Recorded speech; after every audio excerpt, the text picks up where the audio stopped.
Hola a todos, bienvenidos en este nuevo episodio Entre Gerentes. Hoy vamos a conversar lo que realmente significa liderar y hacer las cosas que pasan en nuestro país, más allá de las teorías administrativas y tradicionales o los indicadores de gestión que revisamos a diario. Sabemos que gerenciar en Venezuela es complicado.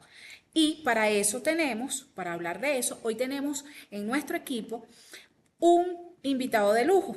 Él se llama César Llovera. Muchos lo conocen obviamente por su excelente trabajo. Él es economista de profesión. Actualmente se desempeña como gerente de planificación y presupuesto y proceso en la empresa Transvalor Orinoco.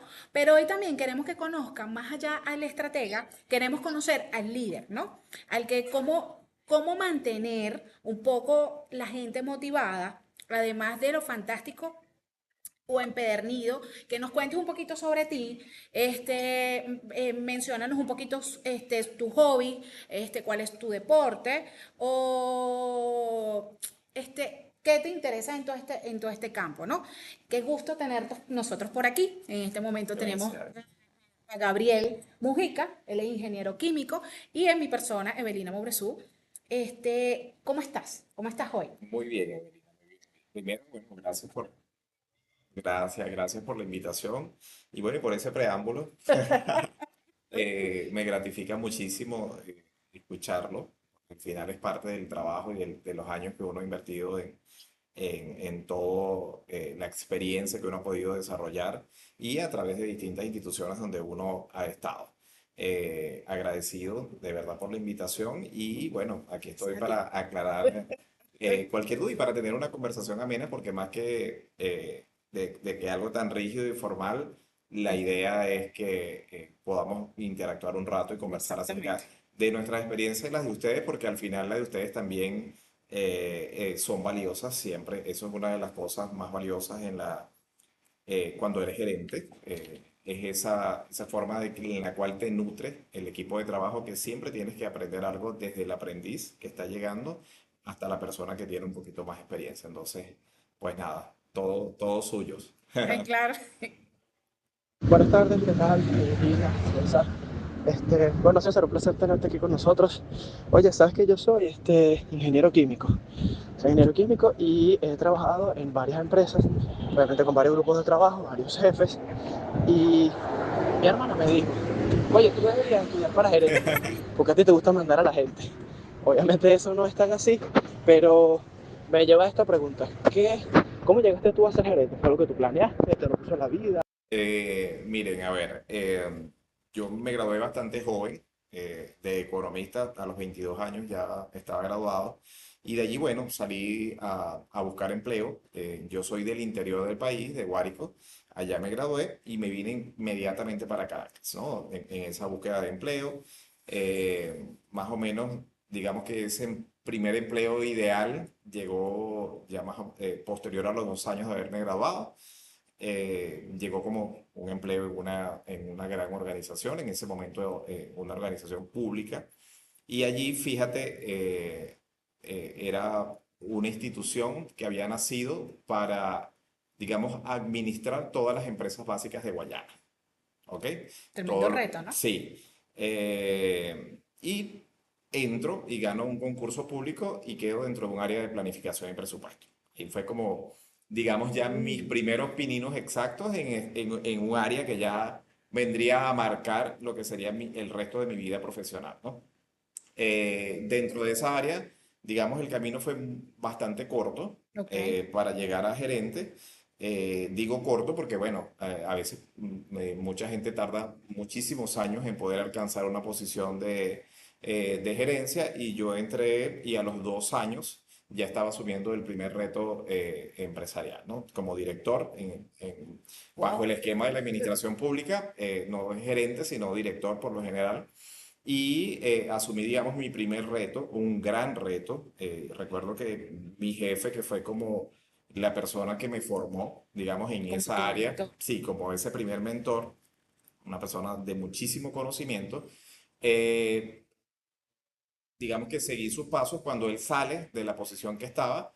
bueno, pues quedé yo liderando esa posición, era director de planificación y presupuesto, y no solo de una institución, sino que siempre digo que creo que el gran plus que tuve y que he tenido durante mi vida profesional es que a pesar de estar en una institución, he tenido la oportunidad de desde una sola posición liderar un sector, digamos, completo.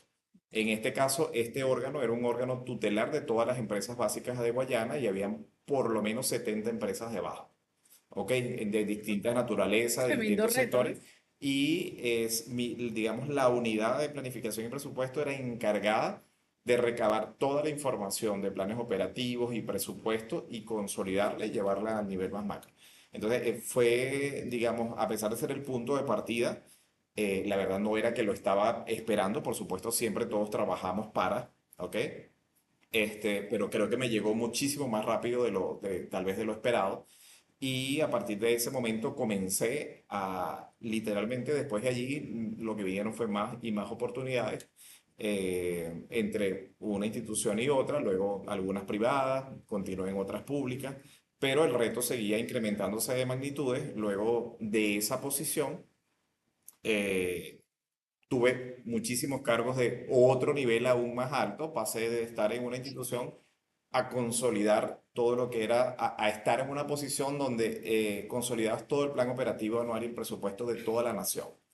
¿Sabes? Eso fue un reto Claro, grandísimo claro. y fue también en muy corto plazo. Desde ese momento, el punto, desde el primer cargo a llegar a esa segunda posición, digamos, pasaron 5 años, ¿ok? 5 años donde aprendí muchísimo y mucha formación, pero muy, muy, muy No, bueno, gratificante. imagínate, César, sumando todavía esos 2 y 5 años, da 7, 7 años. Hay mucha gente que espera esos 7 años para nada más desempeñar Sí, el cargo de totalmente. gerente. Yo, digamos Así que sin duda debió haber sido un gran reto. sí, digamos que yo más bien en esos 7 años, después que ya estuve en ese reto, digamos que era el más grande, ahí fue donde yo dije, bueno, ¿y ahora qué viene? ¿Ok? Porque ahora que viene ya aquí toqué el techo, ¿sabes? Ese era el techo en que podía llegar allí, ya pasé de distintos órganos públicos donde tenía un sector, era encargado del presupuesto de un sector, a ahora estar en el macro, ¿sabes? Claro. Consolidarlo todo. Toda la administración pública llegaba y éramos los responsables de presentar el plan operativo anual y el presupuesto de la nación, de recompilarlo y presentarlo a los órganos rectores, que era en su momento la Comisión de Finanzas de la Asamblea Nacional. Entonces, cuando estás allí, bueno, viene la segunda pregunta, ¿ahora qué hago? ¿Ok? Ahí es donde empiezo a buscar opciones para migrar a la privada y cambiar un poquito el dinamismo. Pero esa fue, digamos, Como que el la experiencia de inicio. entrada y lo que vino un poquito después. Comprometedora, ¿no? Sí, Y bastante. retante.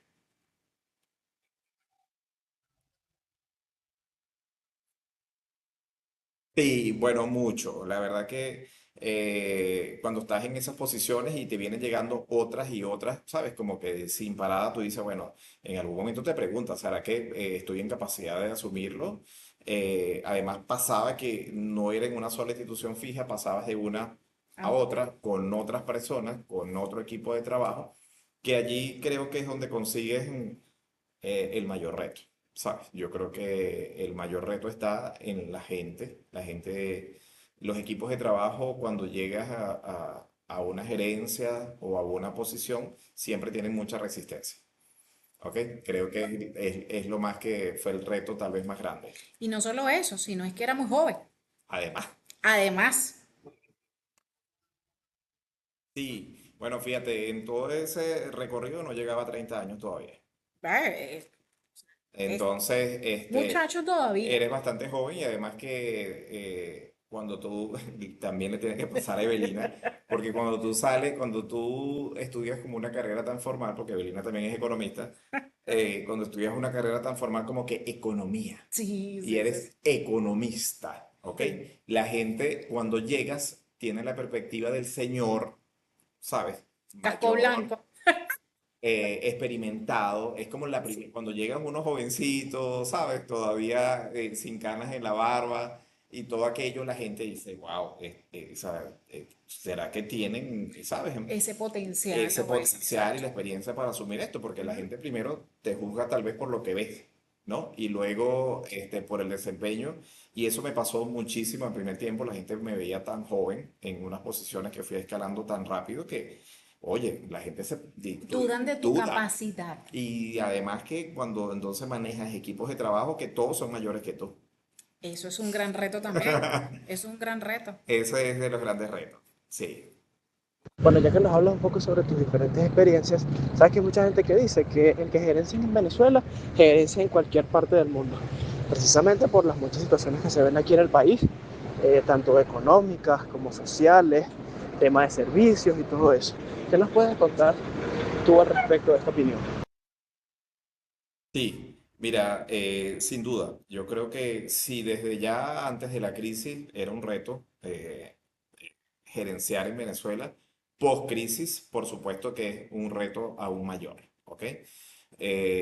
Yo creo que una de las cosas que tiene que tener un gerente hoy en Venezuela, uno es dinamismo, ¿ok? Adaptabilidad. Si no eres flexible, sencillamente esto no es un país de rigideces, porque es un país demasiado volátil, es un país que depende de una economía tremendamente volátil y una economía que está muy impactada por lo político, y sabemos que lo político es aún más volátil, Sí. ¿ok? Y aún más inestable. Entonces, si no tienes adaptabilidad en los procesos, porque tú tienes que ir migrando en función de cómo el país va moviéndose, ¿ok? Tienes que tener esa capacidad de ir moviéndote al mismo ritmo del país, ¿ok? Eso creo que es lo fundamental hoy para cualquier gerente y para poder sobrevivir a lo que es un país tan movido y tan dinámico, donde no tienes gran capacidad de planificar, ¿ok? Más que en el corto plazo. Entonces eso te lleva a que uno siempre estés ejecutando desde el momento presente, ¿ok? Y por supuesto, muy atento a cada cosa y movimiento que pasa en el país. No hay ninguna posibilidad de estar en una gerencia aislado del contexto, ¿ok? Claro. En algún momento país o en otros países tal vez con economías muy estables, ¿sabes? Donde los indicadores económicos no son un problema y no pasan a ser una referencia para la toma de decisiones, pues tú dices, bueno, si me enteré, y si no me enteré, no pasa nada, ¿ok? Porque no me mueve de mi estatus empresarial. Pero aquí no. Aquí una decisión de hoy a mañana puede cambiarlo todo, ¿ok? Sí, sí, sí. Entonces, si tú como gerencia no estás enterado, pues sencillamente el camino es muy alejado de la realidad. Increíble, ¿no?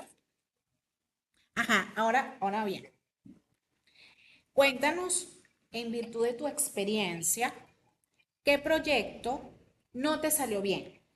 Ok, ¿Qué fue lo que viviste y cómo pudiste rehacerlo para salir adelante? mire. eh, Más o menos en el año 2014, ¿ok? Antes de que Venezuela comenzara en ese ciclo hiperinflacionario, yo estaba justo en esa posición donde consolidaba el plan operativo anual y el presupuesto de la nación, ¿ok? En el Ministerio de Planificación y Finanzas. En ese momento, por primera vez, o sea, habíamos hecho todo el trabajo que se hace anual, que dura muchísimo tiempo para recopilar toda la información, presentarla ante los órganos rectores y ante las autoridades que aprueban, el presidente de la República y la Comisión y la Asamblea Nacional. Ya el trabajo estaba hecho, pero de un momento a otro entra ese ciclo hiperinflacionario donde se pulverizó el bolívar, ¿ok? Y donde, pues, si ustedes recuerdan, no sé qué edad tiene 28, ¿cierto? 28, tal vez no lo recuerde y estaba bastante joven para su Yo momento, en su momento sí. pero, o sea, empezó ese ciclo de la devaluación de la moneda brutal y ya hacer un presupuesto en bolívares no tenía sentido, ¿ok? Entonces, literalmente todo el trabajo que habíamos hecho durante un año completo para consolidar el plan operativo y el presupuesto de la nación completo quedó muerto, ¿ok? Claro. Y en ese momento, de una mañana a otra, nos dicen que tenemos que hacer el primer presupuesto en dólares de la nación, porque no existía. Ahí fue ese quiebre donde la gente empezó a hablar de divisas y empezó a buscar una referencia de divisa que pudiera soportar el bolívar, porque hoy valía 100, mañana 200, pasado 300, 400, 500, no había manera de tener una referencia en bolívares, ¿ok? Entonces, en ese, o sea, nosotros no sabíamos qué hacer, la verdad. No teníamos, no sabíamos, Claro. porque no era un tema de convertir lo que teníamos en dólares. No, era que nada estaba hecho dentro de la administración pública para hacer un presupuesto en dólares. ¿Ok? Toda la conversión, todo estaba diseñado para la moneda local. ¿Ok? Y además tendríamos que solicitar toda la información a todos los entes adscritos de que modificaran toda la información y ahora solicitaran presupuestos en dólares y estimaciones en dólares que nadie tenía, porque Claro, y todavía no el país no sabíamos se hablaba tampoco de eso. Increíble ese reto que tú tuviste, porque es que, corrígame ustedes dos si me equivoco, pero antes las divisas no eran como lo que soy hoy en día, así de público. Antes para pagar en divisas era un problema considerable y eran Total. poquitas cantidades. Es Entonces, así. wow. así Entonces, mismo es. nada, no existía. En el vocablo del venezolano común no No, había. no O sea, existían eso todas era las divisas. realmente para grandes transacciones, ¿ok? Para empresas O para la transnacionales, gente que se iba de ¿ok? viaje. Para la gente que se iba de viaje, para muy poquita gente con un estado social muy alto que Ujú. tal vez ahorraba en dólares y tenía cuentas afuera en el exterior, pero que dentro de Venezuela no tenían ninguna, o sea, no tenía ninguna razón de ser de pagar en dólares porque todo era bolívar y además todo estaba ajustado y referenciado a la tasa de 4.30, pero cuando eso empieza a desvirtuarse, pues nada. Entonces, en ese proyecto, oye, nos llevó a replantearnos un montón de cosas que realmente, o sea, tuvimos como una reunión de estrategia casi que toda la administración pública porque nadie sabía qué hacer. Y yo liderando la cabeza de todo lo que ahora de bajar toda la información y rediseñar la forma de cómo vamos a hacer esto, ¿ok? Eso fue, y eso era, o sea, hay que hacerlo y casi que hay que hacerlo para mañana. Claro. ¿Ok? Porque el país se quedó sin presupuesto. Entonces, fue un grandísimo reto. Yo creo que esa experiencia puntual, yo creo que lo que te lleva, más que tal vez como manejo un fracaso, si se puede decir así, porque no fue propiamente un fracaso, no Ujú. era que estabas haciendo algo mal, te lleva a decir, siempre hay que tener un plan B, ¿ok? Hay que tener un plan de acción. Claro. Creo que eso fue la experiencia más grande o el aprendizaje tal vez más grande de esa experiencia fue, o sea, nunca tengas una sola opción para el plan que tengas, ¿ok? Siempre hay que tener, si pasa esto, tengo esto, y si pasa eso, tengo el otro. Que tengo el otro. Increíble, ¿no? Y todo lo que has vivido. Ahora bien, si tú tuvieses en este momento a un joven que acaba de ser nombrado gerente aquí en Venezuela, ¿cuáles serían tus tres recomendaciones fundamentales? Claro, mira, De la puse chiquita, sí, César. bueno, bajo este mismo esquema que venimos hablando, yo creo que mi primera recomendación sería que tiene que tener adaptabilidad a los cambios. Exacto. ¿Ok? No sobrevive nadie en este país en una gerencia si no te adaptas. Esa es, digamos, mi primera recomendación. En segundo lugar, y creo que los jóvenes se adaptan mucho más rápido a esto, es a la tecnología. ¿Ok? Así le llamamos. Hay que aprender a aprovechar las herramientas tecnológicas que tenemos hoy día. ¿Ok? Todo lo que es la IA y todo lo que viene acompañado detrás de allí. Creo que tampoco sobrevives en una gerencia si en este momento no utilizas esa herramienta y no haces esa red, ¿sabes? Social con el resto de la gente que anda en esa movida, ¿ok? Porque literalmente los cambios tecnológicos han sido tantos, tan bruscos y tan rápidos, que es que han sustituido cualquier cantidad de procesos, ¿ok? En el camino que ya están totalmente realizados por la tecnología y si no la conoces y no la manejas, sencillamente te van a desplazar, ¿ok? Y digamos que como tercera opción y no menos importante es el pensamiento crítico, ¿ok? Yo creo que cuando se está en una posición como esta, tienes que tener siempre pensamiento crítico. pensamiento estratégico. Siempre estar por encima de lo que está sucediendo, ¿no? Nunca estar adentro, ¿ok? Estás dentro porque eres el líder, pero estás encima porque tú estás viendo por encima la solución, ¿ok? Y estás viendo por encima abajo está el equipo, la circunstancia, el problema si hubiese un problema y las soluciones. Tú estás por encima. Eso es tener pensamiento crítico, ¿ok? Porque si estás dentro del problema te quedas allí. Claro. ¿Ok? Y lo que haces es y arrastras al equipo a un abismo donde sencillamente nunca hay solución. Siempre hay que salir del equipo y estar por encima de él. Veo la solución, la comparto y ahora generamos la Y estrategia empezamos a liderar. y empezamos a liderar. También, Exacto. por supuesto. Y siempre creo que también una de las cosas más importantes es la comunicación. ¿Ok? Fundamental. La comunicación con el equipo, la empatía que puedas tener con el equipo es totalmente indispensable. Yo creo que un equipo donde hay inconvenientes, donde hay diferencias, eso no prospera. ¿Ok? Ese estilo de gerencia ya, ese estilo de gerencia rígido, Eso. impositivo, No, no. no prospera. ¿Ok? Hoy la humanidad se mueve al ritmo de la tecnología. ¿Ok? Se mueve al ritmo de los acontecimientos. Y ese equipo tiene que ser tan dinámico y esa comunicación tiene que ser tan fluida como ese mismo ritmo. Eso creo que es indispensable. Ah, interesante. Ajá, ahora para culminar, ¿cuál sería tu legado o qué huellas quieres dejar en la organización que actualmente laboras? Eh, en la organización donde estoy actualmente representó un gran reto para mí. Sí, lo certifico. Sí, yo venía de un tiempo, entre toda aquella experiencia grande, tuve un tiempo como asesor, ¿ok? Pero asesor más que todo externo, Ok. consultor, y todo este tiempo que también lo viví esa experiencia maravillosa de otra forma.